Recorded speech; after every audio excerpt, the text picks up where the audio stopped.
Puji Tuhan, sekali lagi beri kemuliaan bagi Allah kita yang telah memelihara, menjaga, menguatkan kita, memberkati kita sampai kita ada pada pagi hari ini. Mari kembali kita datang kepada Tuhan untuk mempersiapkan hati menyambut kebenaran firman-Nya. Terima kasih Bapa, kami sungguh bersyukur atas segala yang telah Kau kerjakan dalam hidup kami. Oleh sebab itu sekarang kami membuka hati untuk kembali memahami kebenaran firman. Biar Engkau menolong, Roh Kudus-Mu mengurapi hamba-Mu, memakai hamba menjadi saluran berkat. Baik bagi kami yang ada di ruang ibadah ini maupun yang mengikuti ibadah ini secara online. Di dalam nama Tuhan Yesus Kristus kami berdoa. Haleluya. Amin. Puji Tuhan, Bapak Ibu Saudara-saudara yang dikasihi oleh Tuhan Yesus Kristus, Shalom. Mungkin ada yang bertanya di mana itu latar belakang dari putra-putri kita yang menyanyi. Itu adalah gedung Ki Mangunusarkoro 75 yang menjadi satu dengan Pringgading 24 yang sudah memasuki babak finishing. Dan mereka harus naik sampai ke lantai 6 ya, oleh karena masih sedang disiapkan liftnya. Ya, Bapak Ibu terus berdoa dan juga dapat mendukung proses pembangunan Pringgading 24 dan Ki Mangunusarkoro 75 supaya semua kelengkapannya Tuhan sediakan melalui kita sekalian. Nah, puji Tuhan, renungan firman Tuhan pada pagi hari ini di segala musim, di semua iklim. Nah, pada awal bulan ini, pada awal bulan November 2021 telah berlangsung suatu pertemuan yang dihadiri oleh kurang lebih 200 kepala negara dan pemerintahan, yaitu satu acara yang disebut dengan Climate Change Conference of the Parties atau disingkat COP26, COP26 yang berlangsung di Glasgow, Skotlandia. Nah, oleh karena apa? Oleh karena para pemimpin negara dan pemerintahan bersama-sama mereka sepakat untuk bisa mengantisipasi apabila terjadi perubahan-perubahan iklim yang saudara-saudara diharapkan tidak membawa bencana bagi umat manusia. Nah, mari kita akan melihat berkaitan dengan musim-musim ini dari dalam Alkitab, yaitu Kejadian pasal yang ke-8 ayat yang ke-22. Kejadian pasal yang ke-8 ayat yang ke-22, selama bumi masih ada, takkan berhenti-henti musim menabur dan menuai, dingin dan panas, kemarau dan hujan, siang dan malam. Ini adalah pernyataan dalam Alkitab sesudah peristiwa air bah, di mana hanya Nuh sekeluarga 8 orang yang diselamatkan oleh Tuhan, sementara yang lain terbinasakan. Setelah air bah itu dikatakan ada pemulihan, takkan berhenti musim menabur, menuai, dingin, panas, kemarau, hujan, siang dan malam. Nah, dengan tema ini di segala musim, di semua iklim kita harus bersyukur. Yang pertama, oleh karena musim dan iklim itu pasti mengalami perubahan. Jadi mengucap syukur untuk setiap perubahan yang terjadi. Oleh karena musim itu tidak tetap, bisa berganti, tetapi apapun bentuk pergantiannya, dari musim panas ke musim dingin kah, dari siang ke malam kah, itu semuanya baik. Oleh karena Tuhan menciptakan segala sesuatu dan Ia melihat apa yang diciptakannya itu sungguh amat baik. Amin. Itu berarti musim kehidupan yang Bapak Ibu alami, yang kita semua alami. Apakah ketika kita masih kanak-kanak, apakah ketika kita masih remaja, pemuda, ataukah kita sudah dewasa atau memasuki masa lanjut usia, semua musim kehidupan itu baik. Nah, hanya seringkali manusia ketika berada di musim hujan, dia selalu berharap kapan toh kok enggak cepat-cepat musim panas. Lalu ketika musim panas, kenapa toh kok enggak cepat-cepat musim hujan. Padahal Tuhan sudah mengatur terjadinya perubahan-perubahan itu dengan teratur. Loh Pak, kalau Tuhan mengatur musim-musim itu, iklim itu dengan teratur, mengapa ada bencana di sana sini? Nah Bapak Ibu Saudara sekalian, ucapan syukur atas perubahan-perubahan iklim dan musim kehidupan dalam hidup kita tidak bisa hanya berupa perkataan, tetapi harus berupa tindakan. Ya, di tempat secara lokalitas di mana kita berada.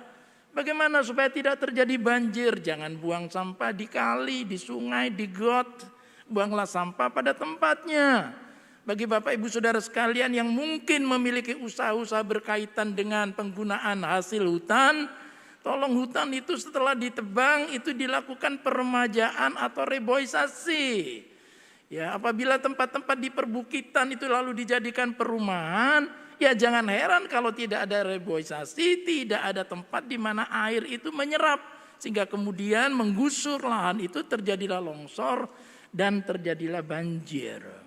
Nah Bapak Ibu Saudara-saudara sekalian, itu berarti ucapan syukur atas perubahan itu harus kita sampaikan kepada Tuhan. Terima kasih, sekarang saya ada di musim hujan. Terima kasih, sekarang saya ada di musim panas.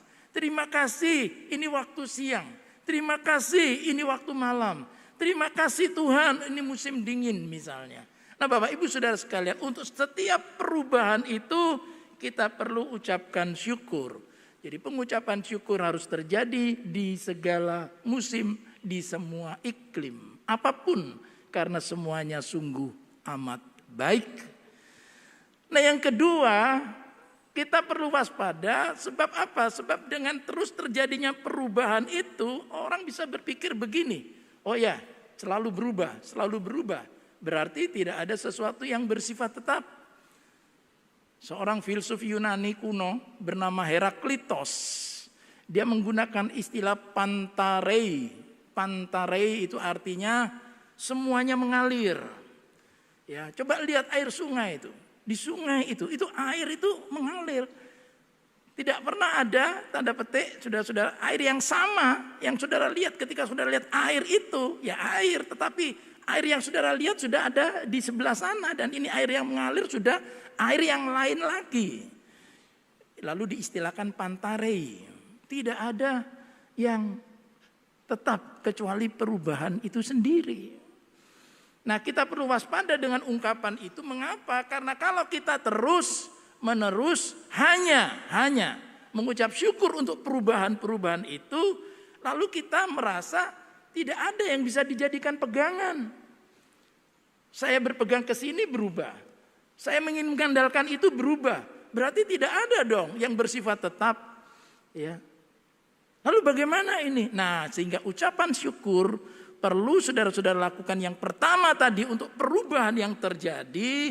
Tetapi yang kedua ucapan syukur untuk Allah yang menciptakan musim-musim itu. Musim-musimnya bisa berubah, iklimnya bisa berubah. Tapi Tuhannya tetap setia selama-lamanya. Amin. Tuhan yang tidak berubah itu yang menciptakan musim-musim yang berubah. Lihat pernyataan dari pemazmur dalam Mazmur 84 ayat 13, ayat 13. Mazmur 84 ayat 12 maksud saya. Sebab Tuhan Allah adalah matahari dan perisai. Kasih dan kemuliaan Ia berikan. Ia tidak menahan kebaikan dari orang yang hidup tidak bercela. Tuhan Allah adalah matahari dan perisai. Pak, kalau musim penghujan, ada awan mendung. Mana Pak tidak ada matahari? Pertanyaan saya, adakah matahari? Ada. Tetapi saat mendung, saudara tidak melihatnya. Tapi matahari itu tetap ada. Bergerak dari timur, kemudian ke barat, dari timur ke barat, terbit dari timur. Ini kita lihat ya. Jadi terbitnya dari timur, kemudian terus bergerak sampai tenggelam di barat, di ufuk barat. Nah orang lalu melihat, oh kalau gitu Pak, zaman dulu, Pak kalau gitu berarti apa? Bumi ini jadi pusat peredaran Pak. Ya orang istilahkan geosentris Pak. Mataharinya mengitari bumi Pak. Lalu kemudian saudara-saudara, setelah diamati secara saintifik, maka bukan bumi yang menjadi pusat peredaran, tetapi matahari.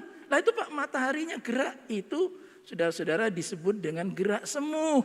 Yang benar adalah buminya itu yang berotasi, buminya yang berevolusi, yang mengelilingi matahari. Jadi bukan geosentris tetapi heliosentris. Itu yang dikemukakan oleh ilmuwan bernama Kopernikus. Berarti kalau dikatakan Allah adalah matahari, itu berarti mau musimnya bagaimanapun, iklimnya kayak apapun, matahari itu tetap eksis, tetap ada. Nah itu yang tidak berubah. Tidak berubah. Dan yang kedua, bahwa matahari itu harus menjadi pusat daripada peredaran planet dalam sistem tata surya kita. Ini sebenarnya apa yang Allah telah atur di alam semesta itu memberikan kepada kita satu pelajaran rohani. Tuhan itu harus menjadi pusat dari segala kegiatan, seluruh aspek hidup kita. He is the center. Sehingga saudara tidak lagi geosentris, tetapi heliosentris itu secara saintifik, secara ilmiah.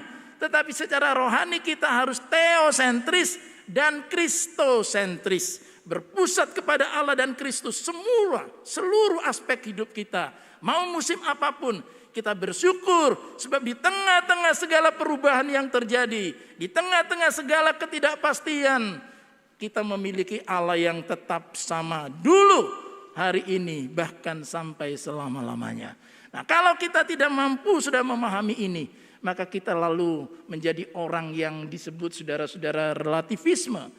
Relativisme itu artinya semuanya serba relatif, tidak ada yang bisa dipegang.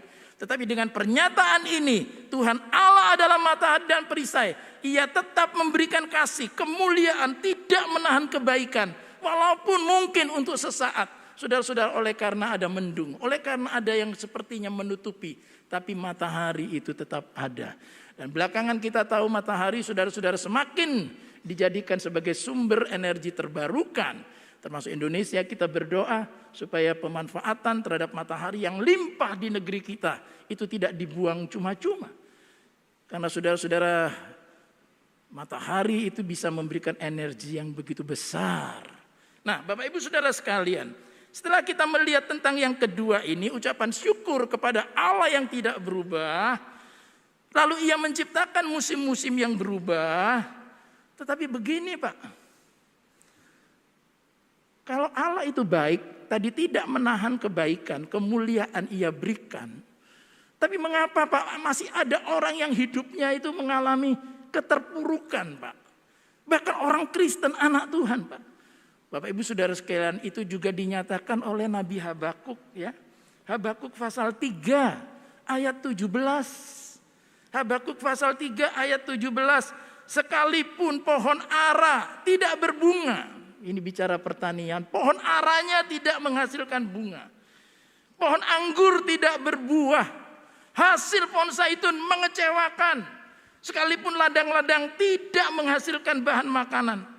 Lalu di peternakan mereka, kambing domba terhalau dari kurungan. Tidak ada lembu sapi dalam kandang. Pada masa itu kehidupan agronomi, pertanian dan peternakan sudah menjadi satu sumber kehidupan yang luar biasa, tetapi dikatakan di situ semuanya tidak menghasilkan. Terpuruk secara ekonomi, habis-habisan, tidak ada apapun yang bisa diperoleh, mau dari pertanian, mau dari peternakan, semuanya enggak ada. Lalu bagaimana? Orang bisa bertanya, where is good God? Mana Allah yang dikatakan Allah yang baik tadi? Yang disebut matahari yang mencurahkan kebaikan, kemuliaan. Mana? Saya merasa ditinggalkan oleh Tuhan. Baru-baru ini ada ungkapan begitu. Mengapa saya menjadi seorang ateis katanya? Oleh karena saya merasa ditinggalkan oleh Tuhan. Padahal Tuhan tidak pernah meninggalkan kita. Ya sekalipun kita tidak setia, Allah itu tetap setia. Nah, Nabi Habakuk saudara adalah seorang nabi yang disebut sebagai nabi yang bingung. Ya, mengapa? Dia mengalami saudara-saudara setidaknya dua jenis kebingungan. Kalau kita membaca kitab Nabi Habakuk. Yang pertama, dia melihat itu ada kelaliman ya. Secara internal, domestik di dalam negaranya, saudara, ya, di kerajaan yang dimana dia ada itu ada kelaliman, ada pemerasan, ada ketidakadilan, ada pertikaian. Lalu saudara-saudara nampaknya kok nggak ada tindakan Tuhan nih, kayaknya Tuhan biarin nih, mana ini? Ada pemerasan di sana sini, kelaliman di sana sini. Kalau sekarang pelecehan seksual di sana sini dilakukan maaf oleh dosen, dilakukan maaf oleh pejabat, dilakukan maaf oleh orang-orang yang sebenarnya harus membimbing, menaungi, dipercayakan di tempat asuhan, panti asuhan, malah saudara mengalami kekerasan seksual di sana. Ini kayaknya kok Tuhan diam saja ini. Nabi Habakuk bingung. Yang kedua lalu Tuhan berkata, oke, sekarang aku bertindak. Bagaimana aku bertindak? Aku akan kirim pasukan yang hebat dari Babilonia untuk menyerbu. Loh, Habakuk menjadi tambah bingung. Loh, enggak gitu Tuhan, maksud saya enggak begitu. Ini loh ada kelaliman, ada kejahatan, ada korupsi, ada ketidakadilan, ada percekcokan, pertengkaran di negeri ini. Tuhan bertindaklah. Tapi bukan begitu, bukan lalu mengirim pasukan dari sana lalu menyerbu. Tambah habis Tuhan, gimana ini? Saudara-saudara, Nabi Habakuk bingung sama seperti kita yang bingung hari-hari ini. Bingung dalam ketidakmengertian. Tetapi perhatikan Habakuk 3 ayat 17 dilanjutkan dengan ayat 18. Namun, wah ini saudara ada dua kata yang dipakai sekalipun, namun, sekalipun semua tidak menghasilkan, namun aku akan bersorak-sorak di dalam Tuhan, beria-ria di dalam Allah yang menyelamatkan aku.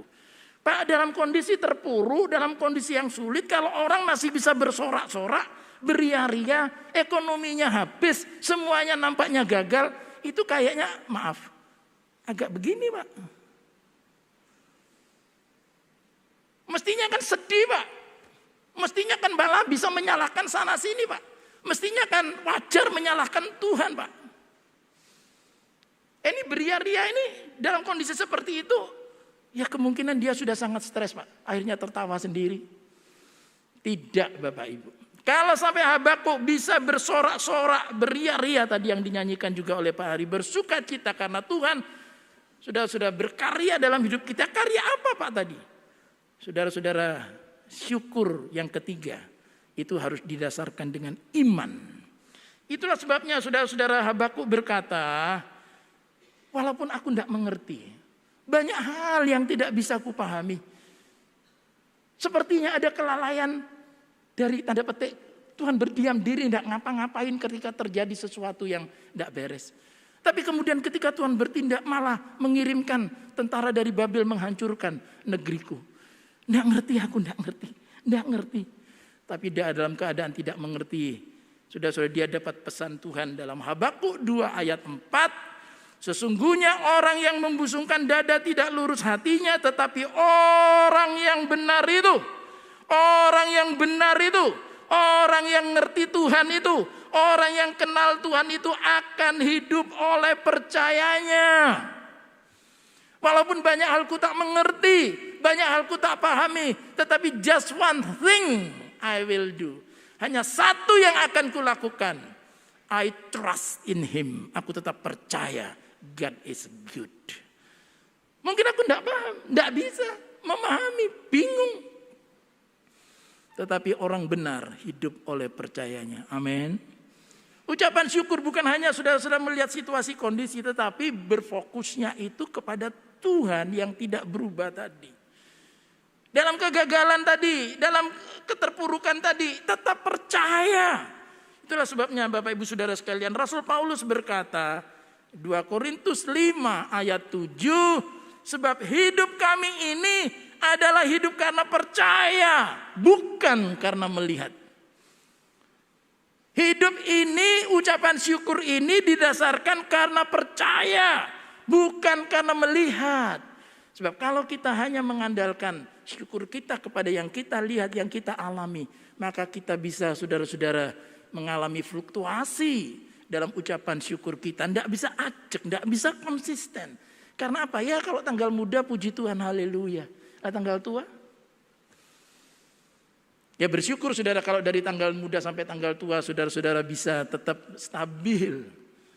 Ketika semua berlimpah, semua senang, semuanya lancar, puji Tuhan. Bagaimana ketika tadi mengalami seperti yang dialami oleh Habakuk? Pertaniannya habis, peternakannya habis. Masihkah bisa bersuka cita, bersorak-sorai? Itu bisa dilakukan ketika orang saudara-saudara tidak hidup karena melihat, tetapi karena percaya. Hidup karena percaya. Mari saudara-saudara, saya ajak saudara mengucapkan kalimat ini sebagai satu pernyataan iman kita pagi ini. 2 Korintus 5 ayat 7. Buka ayat itu dan mari kita katakan bersama-sama dengan saya. Kita akan baca ayat ini. 2 Korintus 5 ayat 7. 2, 3. Sebab hidup kami ini adalah hidup karena percaya, bukan karena melihat. Sekali lagi, 2, 3. Sebab hidup kami ini adalah hidup karena percaya, bukan karena melihat. Amin. Beri kemuliaan bagi Allah kita. Hidup karena percaya, Allah itu baik. Hidup karena percaya, Allah itu setia. Jadi yang pertama ucapan syukur untuk semua perubahan yang terjadi. Terima kasih Tuhan. Kami menikmati musim-musim itu karena toh semuanya memang harus berubah. Tetapi di tengah-tengah segala perubahan ada Engkau yang tidak berubah. Engkau adalah matahari yang menjadi pusat dari segala aspek kehidupanku. Dan yang ketiga, walaupun nampaknya semuanya hancur, nampaknya semuanya terpuruk, nampaknya semuanya tidak bisa diharapkan, aku mengucap syukur karena dasar iman bahwa Allah tidak mungkin mencelakakan kita. Allahku punya rencana yang indah, bukan masa depan yang penuh dengan kecelakaan, tetapi masa depan yang penuh dengan harapan. Nah itulah sebabnya Bapak Ibu yang keempat pada pagi ini, ucapan syukur harus dinyatakan dalam pengharapan. Artinya keberadaan tadi, pohon ara, pohon anggur, pohon zaitun mengecewakan, kambing domba lari dari kandang, itu bukan final, itu bukan akhir, tetapi itu proses. Nah kalau Bapak Ibu melihat itu sebagai akhir, seolah-olah habis itu the end-nya adalah tadi, ya tanaman yang tidak menghasilkan, pertanian yang gagal, peternakan yang gagal, kita akan sulit mengucap syukur. Habis Tuhan hidupku, kiamat Tuhan, habis sudah. Tapi ucapan syukur orang percaya itu harus pada dasar pengharapan. Oh ini cuma proses. Dan proses ini tidak lama. Lama Pak, pandemi 2 tahun tidak lama gimana? Lo dibandingkan dengan 100 tahun tidak pandemi. Ini kan selisih 100 tahun dari 1919 lalu 2019. 100 tahun, 98 tahun itu tidak ada pandemi. Lalu baru sudah ada pandemi. Sebelumnya memang ada SARS, sebelumnya ada MERS. Tapi itu sudah tidak ada pandemi itu lebih banyak eranya daripada pandemi. Jadi pandemi 2 tahun dibandingkan tadi yang 98 tahun, ya masih mengucap syukur. Orang Tionghoa bilang ya masih cincai lah 2 tahun. Berat sudah, sangat berat. Tetapi sekali lagi saya mau katakan menurut firman Tuhan ini adalah proses. Katakan proses. Sekali lagi katakan proses. Nah mengapa saudara? Ayat terakhir. Mazmur 107. Mereka bersuka cita sebab semuanya reda. Dan dituntunnya mereka ke pelabuhan kesukaan mereka. Biarlah mereka bersyukur kepada Tuhan karena kasih setianya. Karena perbuatan-perbuatannya yang ajaib terhadap anak-anak manusia. Apa yang dijadikan reda? Badai kehidupan. Apa yang dijadikan reda? Badai kehidupan. Ada badai, ada. Tapi itu bukan akhir. Ada gelombang, ada. Itu bukan akhir. Ada kesulitan, ada. Ada pergumulan, ada. Tapi itu bukan akhir. Semuanya itu masih proses. Dan saudara-saudara Tuhan mengatakan bahwa badai pasti berlalu. Sekali lagi katakan amin. Badai pasti berlalu.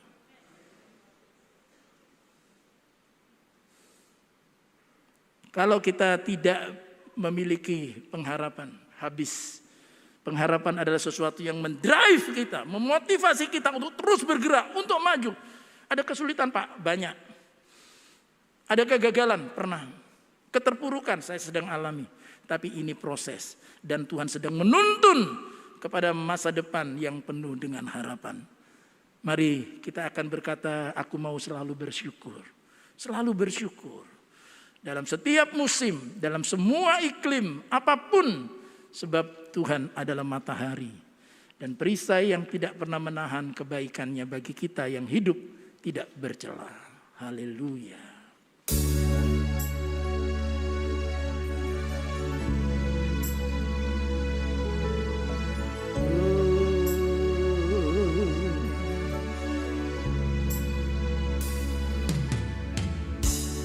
Dengan apa ku membalas kasih-Mu yang ku terima dari-Mu. Dengan apa ku membalas cinta-Mu. Oh Yesusku,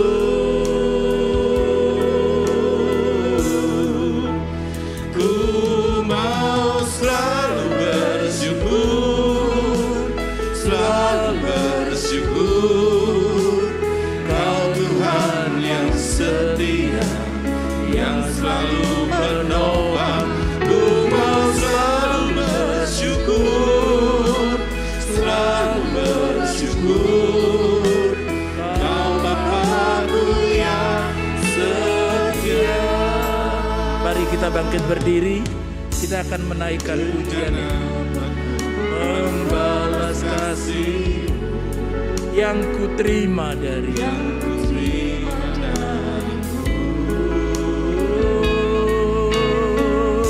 Dengan apa membalas cinta-Mu. Oh Yesusku,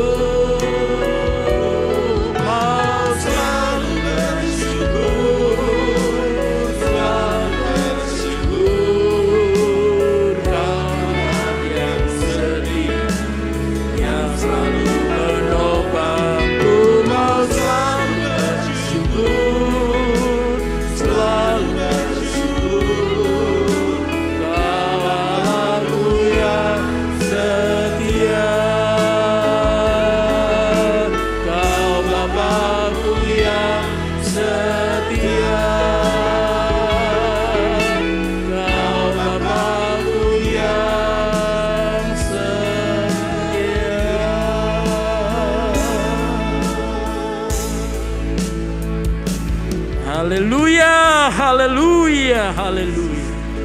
Segala musim kehidupan boleh kami lewati. Bukan dengan kekuatan kami, tapi karena pertolongan Tuhan.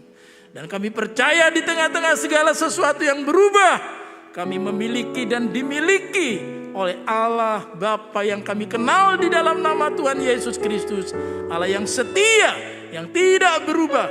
Gunung boleh beranjak, tapi kasih Tuhan setia. Kasih Tuhan tetap selama-lamanya. Engkaulah matahari bagi kami, sumber segala kehidupan kami. Dan kalau ada anak-anakmu yang sedang mengalami keterpurukan, kesulitan, tantangan, pergumulan, kami percaya ini bagian proses dari cara Tuhan mendewasakan kami. Dan semuanya badai itu akan berlalu. Terima kasih Bapak. Sekarang kami satukan hati juga berdoa untuk bangsa dan negara kami, Republik Indonesia. Kami bersyukur untuk peningkatan ekonomi yang terjadi di sana sini.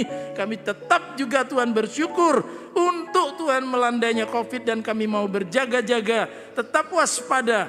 Kami menaati apa yang telah ditetapkan oleh pemerintah supaya bangsa negara kami semakin dan semakin lagi diberkati oleh Tuhan. Dan sekarang kami akan meninggalkan tempat ini. Kami sadar akan keterbatasan kami, itulah sebabnya kami mengangkat kedua tangan kami, menyerahkan hidup kami dalam tangan Tuhan sepenuhnya.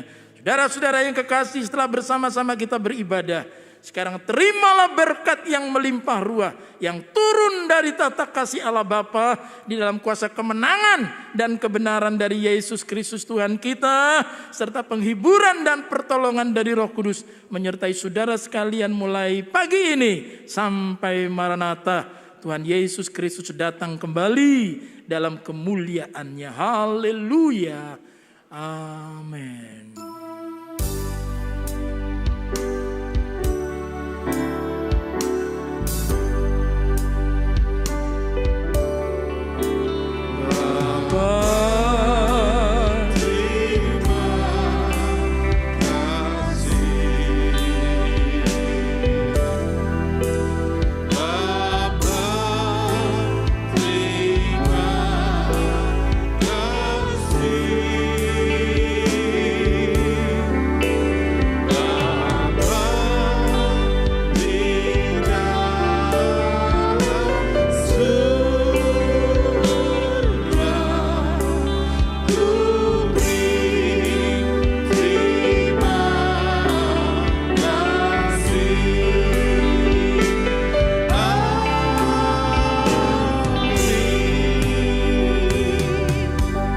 Silakan Bapak Ibu bersaat teduh sejenak sebelum kita meninggalkan